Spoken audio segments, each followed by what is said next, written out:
All right, first graders. So to go along with our close reading of the Great Horned Owl Fact sheet and answering those questions, I'm going to do just a little quick tutorial on how to draw a great horned owl. Now, I am not a great drawer, but I'm just going to think about it as different sort of shapes, and we'll see where we get. So you're going to need paper, pencil, crayons or markers to add the color in. I like crayons because you can blend the colors together. And then maybe like a black Sharpie or a black marker. But I'm always going to start with pencil because, it's easier to erase if you have pencil or to go over the lines differently. So go ahead and grab what you need and then we'll meet back here. All right, well, let's get started. So I'm going to start with the head, and I'm going to do an upside down U shape. And make it a little bit longer here. And then I'm going to make some lines going off the head that are going to help us find a place for the eyes and for the horns. So just two lines, they sort of look like antenna off of an insect, but wait, we'll make it look more like an owl in just a second. And anytime you need to pause to do your drawing part of it, go ahead and pause the video. The next thing I'm going to do, remember we read that they have big eyes, so I'm going to do some circles that come off of this line that I did here to make big eyes. And then I'm also going to make big pupils right in the center of that. The pupils are the dark spot. So I'm going to just put some big pupils in there. There we go.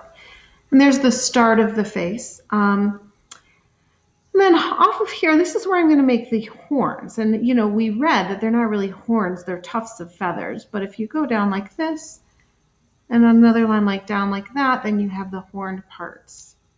Then I'm going to make another shape that is the body shape, and it's curves out and then curves back in. So kind of like a half, sort of like a half circle. And then I'm going to do another one on this side. And I'm going to have them kind of meet, but I don't have to make them meet because I'm going to do some stuff off of that. After that, the next thing I'm going to do is a zigzag line to sort of show the separation of feathers between the head and the body. And you just sort of do it how you want it. And it doesn't have to be perfectly straight because, they're feathers. Let's go ahead and do that. Good thing I'm using pencil here. All right. And then I want to add in some tail feathers here at the bottom. So I have the body part here, but I know that the tail feathers sort of go out. So I'm going to make a line, it's kind of a squiggly line going that way and a line going that way. And then I'm going to zigzag the bottom part here. Go ahead and do that. All right, so now I'm going to go back up here and I want to draw his beak. And it's a shape that is between the two eyes and kind of round at the top and pointy at the bottom. And then I'm going to go ahead and color in the pupils because they're so big and dark.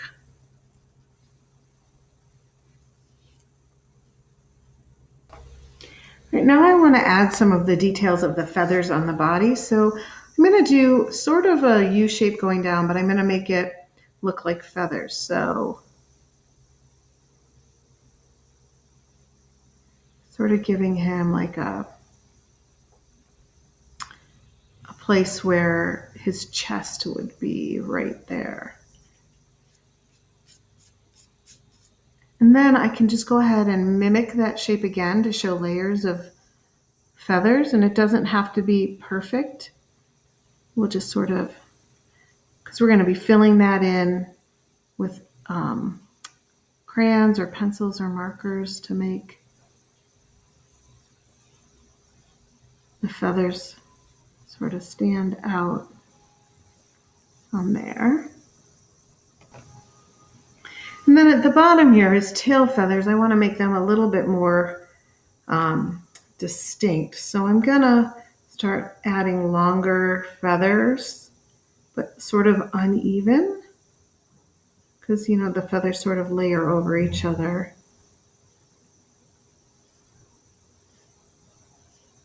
So you can see I'm going kind of part way to the next one and then part way to the next one.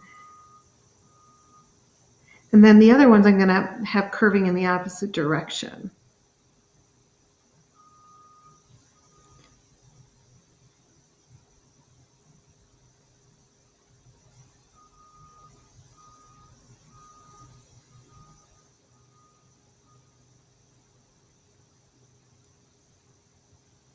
And just kind of finish it off like that, the bottom there. And then the last thing that I want to add in is kind of the hardest thing for me. So I'm going to go ahead and draw a tree branch here. That's going to actually layer over the tail feathers. Kind of go off like this. And on top of here, I'm going to add the talons. So you can sort of see I'm going to have to do a little erasing, but then the talons will go here. That's kind of the leg. Oops, I did those opposite because I want them to be pointy, starting to point down at the bottom. So like this, and that, and that, and then there's one that goes around the other side, and then another one here. And erase what's on the inside there just so I can see a little bit better. And then talon and talon and talon. And since this tree branch is going over the top, like his tail feathers are behind it, I'm going to erase this part, the tail feather part, so that you don't see it. But you do see it on the bottom sticking out at the end. All right. So there's my owl.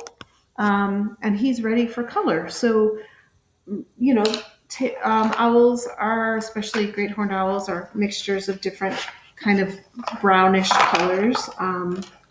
So when I go through my crayons, I'm going to pull out maybe black and, oops, see if I have a brown and a tan. Yep, I've got this brown and a tan. So the way to make some of the feathers look darker than other feathers is, you know, maybe to layer them a little bit. So I'm going to go through and I'm going to do a tan layer. And then up on top of that, do a brown layer of feathers.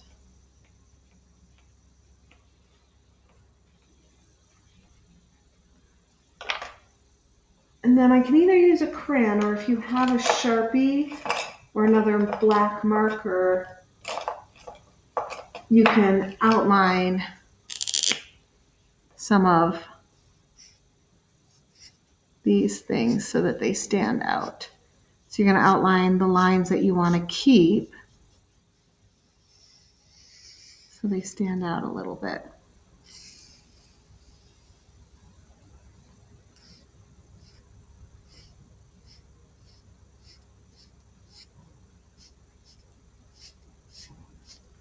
So I'm going to go ahead and finish mine off camera because no one needs to see me color, but let me finish it up and I'll come back and show you my finished result, and you can work on yours at the same time. All right, I finished the coloring in of my owl and I'm pretty pleased with how he turned out. The only thing that I might want to do is go through and erase any stray pencil marks, although you really can't see them all that much. Just kind of get rid of some of those. And then here we go. Then I have a great horned owl. I'd love to see what your owls end up looking like. If you want to email them to me or have your parents take a picture and email them to me, I'd love to see all the owls. My email address, if you're not in my class, is Tamara, Tamara, .attard, ATTARD @BVSD. I'd love to see how these owls turn out. All right, you guys, thanks so much.